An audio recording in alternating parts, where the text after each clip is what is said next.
എല്ലാവർക്കും നമസ്കാരം. എല്ലാവരും സന്തോഷമായിട്ടിരിക്കുന്നു എന്ന് വിചാരിക്കുന്നു. അപ്പോൾ ഇന്നത്തെ എൻ്റെ വീഡിയോ എന്ന് പറഞ്ഞത് ഞങ്ങൾ കഴിഞ്ഞ ദിവസം പുറത്ത് പോയപ്പോൾ എടുത്ത കുറച്ച് വീഡിയോസും പിന്നെ ഫിഷ് മാർക്കറ്റ്, പിന്നെ ഞങ്ങൾ അവിടുന്ന് 1000 പല്ലി വാങ്ങിച്ചായിരുന്നു, അത് ഗ്രില്ല് ചെയ്തതും ചെണ്ടമുറിയും കപ്പയും ഒക്കെയാണ് ഇന്നത്തെ എൻ്റെ വീഡിയോയിലുള്ളത്. അപ്പോൾ ഞങ്ങളൊരു 4:30 വീട്ടിൽ നിന്ന് ഇറങ്ങിയതാണ്. ഉച്ചയ്ക്ക് ഞങ്ങളൊന്നും കഴിച്ചിട്ടുണ്ടായില്ല. അപ്പോൾ പുറത്തുനിന്ന് പോയിട്ട് ഭക്ഷണം കഴിക്കാം, പിസ്സ കഴിക്കണം എന്ന്, അവർക്ക് പെപ്പറോണി പിസ്സ കഴിക്കണം എന്ന് പറഞ്ഞ കാരണം അങ്ങനെ പോയി. ഇപ്പോൾ നമ്മൾ പോകുന്നത് എയർപോർട്ട് ടണലാണിത് ദുബായിലെ. ഇതിൻ്റെ പൊക്കത്തെ എയർപോർട്ടാണ്. ഏകദേശം ഒരു 1.5 മിനിറ്റ് നേരം നമുക്ക് വണ്ടിയിൽ ട്രാവൽ ചെയ്താലാണ് ഇതൊന്ന് ക്രോസ് ചെയ്ത് അപ്പുറത്തെത്താൻ പറ്റത്തുള്ളൂ. പിന്നെ ദുബായിലെ റോഡുകളൊക്കെ കണ്ടോ? ഞാൻ ഇപ്പോൾ പുറത്തിറങ്ങിയാലും ഞാൻ ദുബായിലെ റോഡുകളുടെയൊക്കെ വീഡിയോ എടുത്ത് വെക്കാറുണ്ട്.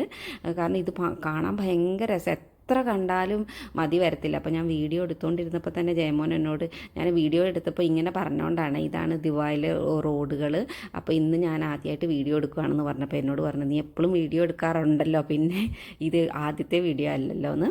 ഞാൻ എപ്പോഴും വീഡിയോ എടുക്കാറുണ്ട്, എത്ര എടുത്താലും മതി വരില്ല. കാരണം ഇപ്പം ഈ ഒരു സമയത്ത് നമ്മൾ പുറത്തിറങ്ങുമ്പോൾ നമുക്ക് പ്രത്യേകിച്ച് കാണാം. അതുകൊണ്ട് വാഗകൾ പൂത്ത് നിൽക്കുന്ന റോഡ് സൈഡുകളിൽ ഒരുപാട് വാഗകൾ പൂത്ത് നിൽക്കുന്ന കാണാൻ നല്ല ഭംഗിയാണ്. നമ്മൾ പുറത്തേക്ക് ഇറങ്ങി കഴിയുമ്പോഴത്തേക്ക് നമുക്ക് എന്തോ ഒരു സന്തോഷമാണ് പുറത്തിറങ്ങി കഴിയുമ്പോഴത്തേക്ക്.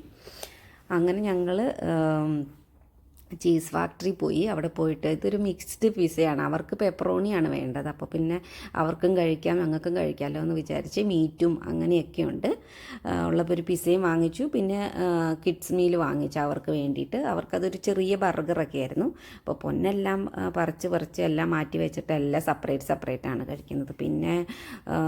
പിന്നെ ഫ്രഞ്ച് ഫ്രൈസ് ഉണ്ടായിരുന്നു. പിന്നെ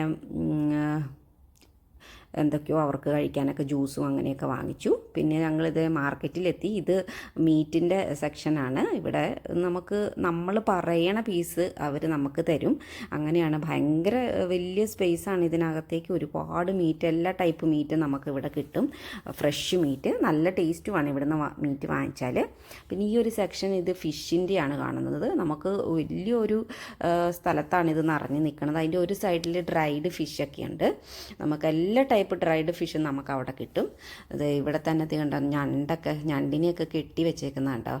അപ്പോൾ ഏറ്റു പോകാണ്ടിരിക്കാനായിരിക്കും ഞണ്ടിനെയൊക്കെ കെട്ടി വെച്ചേക്കുന്നത്. അതുപോലെ ലോബ്സ്റ്റർ, പിന്നെ ഇതൊക്കെ എന്താണെന്ന് എനിക്ക് ശരിക്കും പേരൊന്നും അറിയില്ല ഇതിൻ്റെ ഒന്നും. പിന്നെ എന്തോ ഇങ്ങനെ കോല് പോലെ ഒരു സാധനം, അതിൻ്റെ അകത്തുനിന്ന് ഇങ്ങനെ മീറ്റൊക്കെ പുറത്തേക്ക് നിൽക്കണതൊക്കെ കണ്ടായിരുന്നു. പിന്നെ നമ്മുടെ ഞണ്ട്, ഇത് കണ്ടോ, ഓക്ടോപ്പസ്. പിന്നെ ഞാൻ എപ്പോഴും വിചാരിക്കും ഈ ഒക്ടോപ്പസൊക്കെ ആരായിരിക്കും കഴിക്കുന്നത്. പിന്നെ ഇത് നല്ല കൂന്തലൊക്കെ ഉണ്ടായിരുന്നു. അതുപോലെ കക്കകളൊക്കെ, പല ടൈപ്പ് കക്കകൾ, കല്ലുമ്മക്കായ് അങ്ങനെ. ഇനിയിപ്പം മീനിൻ്റെ മുട്ട മേടിക്കണമെങ്കിൽ മീനിൻ്റെ മുട്ട സെപ്പറേറ്റ് ആയിട്ട് വെച്ചിട്ടുണ്ട്. അങ്ങനെ ഒരുപാട് വെറൈറ്റീസ്. ഇത് ഈ ലെഫ്റ്റ് സൈഡിൽ കാണുന്നത് ശേരി, നമ്മുടെ നാട്ടിലത് ഏരി എന്ന് പറഞ്ഞിട്ട് കിട്ടും. പിന്നെ റൈറ്റ് സൈഡിൽ കിടക്കുന്നത് ഹമൂർ, വലിയ ഹമൂർ, അതൊക്കെ ഒരെണ്ണമൊക്കെ 4-5 കിലോ കാണും, അത്രയും വലിയ ഹമൂർ. പിന്നെ ഒരു കൂറ്റൻ ഞണ്ടിനെ പിടിച്ച് കെട്ടി വെച്ചേക്കണം കണ്ടിട്ട് ഭയങ്കരമായിട്ട് ഇത് തോന്നി, സന്തോഷം തോന്നി അതിൻ്റെ കണ്ടപ്പോൾ. കൂറ്റൻ ഞണ്ട്. പിന്നെ നമ്മുടെ നാട്ടിലേക്ക് കിട്ടുന്ന സാധാരണ കക്കകൾ പോലത്തെ കക്ക, അങ്ങനെ വലിയ ലോബ്സ്റ്ററുകൾ. പിന്നെ ഈ ഫിഷിനെ കണ്ടപ്പോൾ സന്തോഷം തോന്നി, ഭയങ്കര കളർഫുള്ളായ ഫിഷ്. അപ്പോൾ അതിൻ്റെ പേരെന്നാന്ന് ചോദിച്ചപ്പോൾ പാരറ്റ് ഫിഷ് എന്നാണ് പറഞ്ഞത്. അങ്ങനെ ഞങ്ങൾ അവിടുന്ന് ചെമ്പല്ലിയാണ് വാങ്ങിച്ചത്. ഒരു 1.5 കിലോയുള്ള ചെമ്പല്ലി വാങ്ങിച്ചു. എന്നിട്ട് ഞങ്ങൾ ഇപ്പോൾ തിരിച്ചു പോയിക്കൊണ്ടിരിക്കുവാണ്. അങ്ങനെ അങ്ങോട്ട് പോയപ്പോൾ ഞങ്ങൾ ഗ്ലാസ് ക്ലീൻ ചെയ്യാനായിട്ട്, വണ്ടി ക്ലീൻ ചെയ്യാനായിട്ട് നോക്കിയപ്പോൾ ആരെയും കണ്ടില്ലായിരുന്നു. അപ്പോൾ തിരിച്ച് വന്നപ്പോൾ വണ്ടി ക്ലീൻ ചെയ്ത കാരണം ഗ്ലാസ്സൊക്കെ നല്ല ക്ലിയറായി. പോകുന്ന വഴിക്ക് ഒരു മാവ് മാങ്ങ നിൽക്കുന്നത് കണ്ടു. ഭയങ്കരമായിട്ട് സന്തോഷമായി, ഭയങ്കരമായിട്ട് അത്ഭുതം തോന്നി. ദുബായിലൊക്കെ ഇത്രയും മാങ്ങ നിൽക്കണ സ്ഥലമുണ്ടോയെന്ന്. ഇത് കണ്ടോ, എന്തോരം മാങ്ങയാണെന്ന് നോക്കിയാൽ. ഇതിൽ കുറച്ച് മാങ്ങ കിട്ടുമായിരുന്നു. ഇപ്പോൾ നാട്ടിലാണ് നമുക്ക് ഇറങ്ങിയിട്ട് പറിച്ചിട്ട് പോകുമായിരുന്നു എന്ന് വിചാരിച്ചു.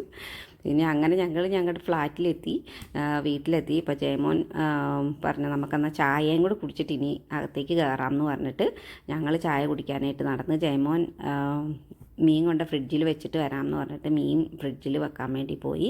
അപ്പോൾ ഞാൻ കുഞ്ഞുവിനെ പിടിച്ചിട്ടുണ്ട്, അവർ ഫ്രണ്ടിലേക്ക് ഓടിപ്പോയായിരുന്നു. അങ്ങനെ ഞങ്ങൾ പോയിട്ട് ഞങ്ങളുടെ തൊട്ട് താഴെ തന്നെ, ഞങ്ങളുടെ ഫ്ലാറ്റിൻ്റെ താഴെയുള്ള ഒരു കഫ്റ്റീരിയാണ്, അവിടെ പോയിട്ട് ചായ കുടിക്കാനിരുന്നതാണ്. അപ്പോൾ കുഞ്ഞു ഇപ്പോൾ നമ്മൾ റെസ്റ്റോറൻറ്റിൽ പോയാലും അവൻ അവിടുത്തെ ഉപ്പും പിന്നെ കുരുമുളകൊക്കെ അവിടെ ടേബിളെ വെച്ചിട്ടുണ്ടാവുമല്ലോ, അതൊക്കെ അവന് തിന്നാൻ ഭയങ്കര ഇഷ്ടമാണ്. അത് ഇങ്ങനെ കമത്തിയിട്ട് തിന്നുകൊണ്ടിരിക്കും. അവനത് എരിയോ വെറുക്കുമൊന്നുമില്ല. അപ്പോൾ അവനോട് ഞാൻ തിന്നരുത് മതി എന്ന് പറഞ്ഞാണ്. അങ്ങനെ വീട്ടിൽ വന്നു. പിന്നെ ദേ ഞാൻ മീനൊക്കെ ക്ലീൻ ചെയ്തെടുത്ത് വെച്ചിട്ടുണ്ട്. ഇത് നെൽവി എടുത്ത ഫോട്ടോയാണ്. അവന് ഭയങ്കര ഇഷ്ടമാണ് മീൻ. അങ്ങനെ ഞാനത് രണ്ടായിട്ട് മുറിച്ചിട്ട് പകുതി ഭാഗം ഗ്രീൻ മസാല വരട്ടാമെന്ന് വിചാരിച്ചു. അങ്ങനെ ഗ്രീൻ മസാല ഇത് ഞാൻ മല്ലിച്ചപ്പ്, പുതിനച്ചപ്പ്, നമ്മുടെ ഗ്രീൻ ചില്ലി, പിന്നെ കുരുമുളക് പൊടി, പിന്നെ ഇഞ്ചി, വെളുത്തുള്ളി എല്ലാം കൂടെ നന്നായിട്ട് അരച്ചു. അതിലേക്ക് ഞാനൊരു ശകലം നാരങ്ങ നീരും കൂടെ പിഴിഞ്ഞെടുത്തു. പിന്നെ ഞാൻ 1 സ്പൂൺ വെളിച്ചെണ്ണയും കൂടെ ഒഴിച്ചതിന് ശേഷം അത് നന്നായിട്ടൊന്ന് മിക്സ് ചെയ്തിട്ട് ഉപ്പും കൂടി ആവശ്യത്തിന് ഇട്ട് കൊടുക്കണം കേട്ടോ. ഉപ്പ് കൂടി ഇട്ടതിന് ശേഷം ഞാനത് പരട്ടി ഫ്രിഡ്ജിൽ വെച്ചു. അതിൻ്റെ വാൽഭാഗം നമ്മൾ സാധാരണ നോർമലായിട്ട് റെഡ് ചില്ലി പേസ്റ്റ് പരട്ടൂല, അതുപോലെ പരട്ടിയിട്ട് ഞാനിങ്ങനെ ഒരു ഫോയിൽ പതിഞ്ഞ് ഫ്രിഡ്ജിലേക്ക് വെച്ചു. പിന്നെ വറക്കാൻ വേണ്ടിയിട്ട് ഇതിപ്പോൾ ഞാൻ ഗ്രില്ല് ചെയ്യണത് എയർ ഫ്രയറിലാണ്. അപ്പം ഞാനിതിലേക്ക് ജസ്റ്റ് ഒരു ഇച്ചിരി എണ്ണയൊന്ന് സ്പ്രെഡ് ചെയ്ത് കൊടുത്തതിന് ശേഷം അത് ഞാൻ അതിലേക്ക് വെച്ച് അടച്ചു വെച്ചിട്ടുണ്ട്. ഇനിയിപ്പോൾ നമുക്ക് ഇതിൽ എല്ലാത്തിനും തന്നെ ഓപ്ഷനൊക്കെ ഉണ്ട്. നമുക്ക് ഫിഷ് വെക്കാൻ, മീറ്റ് വെക്കാനൊക്കെ എല്ലാം സെറ്റ് ചെയ്ത് വെച്ചേക്കണതാണ്. അതുകൊണ്ട് നമുക്ക് ഒന്നും ചെയ്യേണ്ട കാര്യമില്ല. ഓട്ടോമാറ്റിക് തന്നെ ഇത് ഫിഷ് ആയപ്പോഴത്തേക്ക് 200 വന്നു. ഇനിയിപ്പോൾ ഞാനൊരു 30 മിനിറ്റ് അഡ്ജസ്റ്റ് ചെയ്തിട്ട് ഞാനതൊന്ന് വേവിക്കാൻ വെച്ചിട്ടുണ്ട്. ഇനിയിപ്പോൾ കപ്പ വാങ്ങിച്ചുകൊണ്ട് വന്നിട്ടുണ്ട്. അപ്പോൾ കപ്പ ഇനിയിപ്പോൾ പുഴുങ്ങണം. അപ്പോൾ കപ്പയും ഞാനൊന്ന് ചെറുതായിട്ടൊന്ന് കണ്ടിച്ച് പുഴുങ്ങാൻ വേണ്ടിയിട്ട്. അപ്പം മറ്റേപ്പാട് ചാറൊന്നും ഇല്ലാതെ കഴിക്കാൻ വേണ്ടിയിട്ടല്ലേ. അപ്പോൾ അത് കാരണം കൊണ്ട് ഞാനിങ്ങനെ ചെണ്ടമുറിയും പുഴുങ്ങുക എന്നാണ് ഞങ്ങൾ പറയുന്നത്. അപ്പോൾ അങ്ങനെ പുഴുങ്ങാൻ വേണ്ടിയിട്ട് ഞാൻ അടുപ്പിലേക്ക് വെച്ചിട്ടുണ്ട്. അപ്പോൾ ഞാൻ കപ്പ വെക്കുമ്പോൾ ആദ്യമേ തന്നെ ഉപ്പിട്ട് വെക്കാറില്ല. ഇനിയിപ്പോൾ നമ്മുടെ മീനൊന്ന് തുറന്നു നോക്കാം. അപ്പം ഞാനൊന്ന് പകുതി സമയമായപ്പോൾ ഒരു 15 മിനിറ്റ് കഴിഞ്ഞപ്പോൾ ഞാനൊന്ന് തുറന്നു നോക്കി, ഒന്ന് മറച്ച് വെക്കാൻ വേണ്ടിയിട്ട്. ഇപ്പോൾ നല്ല അടിപൊളിയായിട്ട് ഇതിൻ്റെ ഒരു വശം ഗ്രില്ലായിട്ടുണ്ട്. അപ്പോൾ ഞാനൊന്ന് തിരിച്ച് വെച്ചതിന് ശേഷം ഒന്നും കൂടെ ഞാൻ അതിലേക്ക് വെച്ച് കൊടുത്തു. അപ്പോൾ ഇതിലാകുമ്പോൾ നമുക്ക് ഒരുപാട് എണ്ണ നമുക്ക് ഉപയോഗിക്കേണ്ട കാര്യമില്ല. എണ്ണയില്ലാതെ തന്നെ നമുക്ക് നല്ലതായിട്ട് ഗ്രില്ലായിട്ട് കിട്ടും. ഇതിപ്പോൾ കപ്പ ഇവിടെ നമ്മുടെ തിളച്ച് വന്നിട്ടുണ്ട്. അപ്പോഴത്തേക്കും കുഞ്ഞു എന്തോ ഒരു പേപ്പറിൽ എഴുതി ഇത് ഹാപ്പി ബർത്ത്ഡേ അമ്മ എന്ന് പറഞ്ഞ് കൊണ്ടുവന്നു. ഞാൻ നോക്കുമ്പോൾ ഫിസിക്സ് ഹീറ്റ് ആൻഡ് സംതിങ് എന്ന് പറഞ്ഞിട്ട് പൊന്നെഴുതിയതാണ് എടുത്തുകൊണ്ട് വന്നേക്കണത്. ഞാൻ അവനോട് താങ്ക് യു പറഞ്ഞ് അത് തിരിച്ചു കൊടുത്തു. എന്നിട്ട് പിന്നെ ഞാൻ കപ്പയ്ക്ക് ആവശ്യത്തിന് ഉപ്പ് ഇട്ടു. നന്നായിട്ടൊന്ന് ഇളക്കിയിട്ട് ഒരു ശകലം നേരം കൂടെ വേവാനുണ്ടായിരുന്നു. അതും കൂടെ വെച്ചതിന് ശേഷം ഇത് ഞാൻ കപ്പ ഇവിടെ ഊറ്റിയെടുത്ത് വെച്ചിട്ടുണ്ട്. അപ്പോൾ കപ്പ കുഴപ്പമില്ലാത്ത കപ്പയായിരുന്നു കേട്ടോ, നന്നായിട്ട് വെന്ത കപ്പയായിരുന്നു. ഇനിയിപ്പോൾ നമ്മുടെ ഫിഷ് റെഡിയായോ നോക്കാം. ഇതിപ്പോൾ നമ്മുടെ ഫിഷും ഇവിടെ നല്ല അടിപൊളിയായിട്ടുണ്ട്, നല്ലതായിട്ട് ഗ്രില്ലായിട്ടുണ്ട്. അപ്പോൾ അവർ കഴിച്ചപ്പോൾ അവർ പറഞ്ഞത്, ഞാൻ കഴിച്ചില്ലായിരുന്നു, അവർ കഴിച്ചപ്പോൾ അവരെന്നോട് പറഞ്ഞത് നല്ല ടേസ്റ്റ് ഉണ്ടായിരുന്നു എന്നായിരുന്നു. അപ്പോൾ ഇതൊക്കെ കഴിഞ്ഞപ്പോഴത്തേക്കും ഞാൻ ഉറങ്ങിപ്പോയി. എനിക്ക് ഭയങ്കര ക്ഷീണമായതുകൊണ്ട് ഞാൻ കഴിക്കാണ്ട് ഞാൻ കിടന്ന് ഉറങ്ങി. അപ്പോൾ നേരം വെളുത്തപ്പോഴത്തേക്കും നെൽവി എനിക്കിങ്ങനെ ഒരു കാർഡ് എഴുതി വെച്ചിട്ടുണ്ടായിരുന്നു. ഇത് അവൻ എൻ്റെ ബെഡിൻ്റെ സൈഡിൽ ടേബിളിൽ വെച്ചിട്ടുണ്ടായിരുന്നു, പക്ഷേ ഞാൻ കണ്ടില്ല. രാവിലെ എടുത്തുകൊണ്ട് വന്നപ്പോഴത്തേക്കും അമ്മ ഫിഷ് ഭയങ്കര ടേസ്റ്റി ആയിരുന്നു എന്ന് പറഞ്ഞിട്ട് താങ്ക് യു ഒക്കെ പറഞ്ഞൊരു കാർഡ് എനിക്ക് കൊണ്ട് തന്നതാണ്. ഇത് എന്നോട് ഒരുപാട് പ്രാവശ്യം പറഞ്ഞു അമ്മ ഞാൻ ഇച്ചിരി നുള്ളി തരാൻ കഴിക്കുന്നൊക്കെ, പക്ഷേ എനിക്ക് ഒട്ടും പറ്റൂലായിരുന്നു. പിന്നെ ഇവരെപ്പോഴാണ് വന്ന് കിടന്നതെന്നൊന്നും ഞാൻ കണ്ടില്ല. പിന്നെ ഇവർ ജയമോനാണ് കുഞ്ഞൂനെയൊക്കെ ഡ്രസ്സൊക്കെ മാറ്റിക്കുകയും കയ്യൊക്കെ കഴുകിക്കുകയൊക്കെ ചെയ്ത് കഴിഞ്ഞ് വന്ന് കിടന്നത്. അപ്പോൾ ഇതാണ് ഇന്നത്തെ എൻ്റെ വീഡിയോ എല്ലാവർക്കും ഇഷ്ടപ്പെട്ടെന്ന് വിചാരിക്കുന്നു. ഇഷ്ടപ്പെട്ടെങ്കിൽ ലൈക്കും ഷെയറും സബ്സ്ക്രൈബും ഒക്കെ ചെയ്യണേ. ബായ്.